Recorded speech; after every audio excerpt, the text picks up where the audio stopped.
Hello, it's me. And so, is Epstein dead? Well, it doesn't look like it.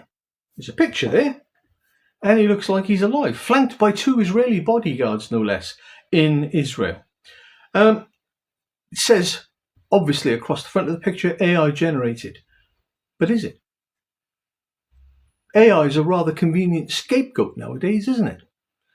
If the powers that be aren't particularly happy with something, just call it AI generated. I happen to think that this particular picture is actually AI generated.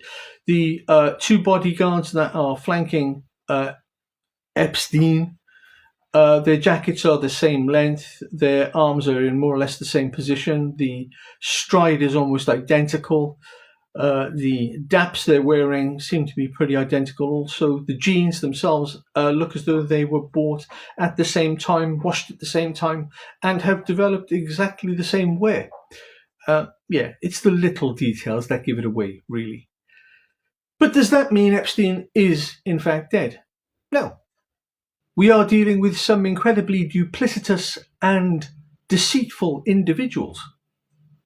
Would they kill some innocent looky-likey and replace the body of Epstein with this innocent individual in order to have him autopsied?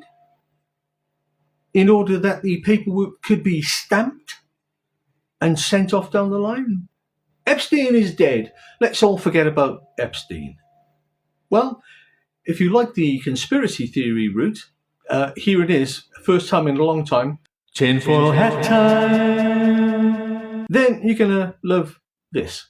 Epstein is still alive and, in actual fact, has been flown to Israel. He's getting his payoff to live happily ever after in the promised land.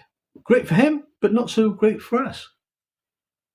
I frankly hope he isn't dead, because if he was suicided or even killed himself, then frankly he's kind of robbed us all of the justice that he had coming, the public justice, the justice that we can all see and witness to give us faith in the system.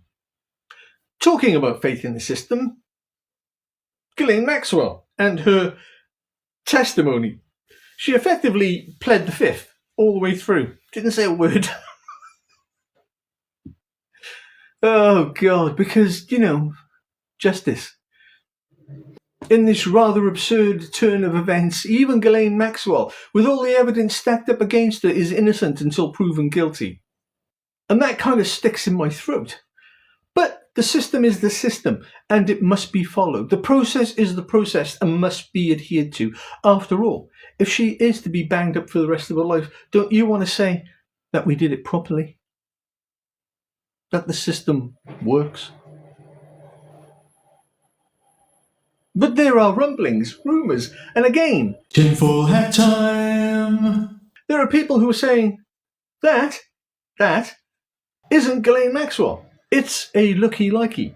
And in the same way that the looky-likey in the Jeffrey Epstein instance was killed in order to make it look like that Jeffrey Epstein was in fact dead, then this looky-likey has been inserted into this testimony, this tribunal, in order to get us used to the fact that she looks different.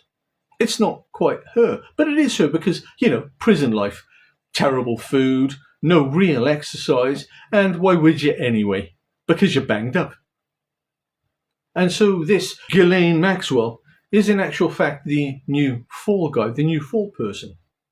But why would this looky-likey do this? What would be her motivation? Well, maybe they've said, if you do this for us, we will give you this amount of money. We will set you up for life.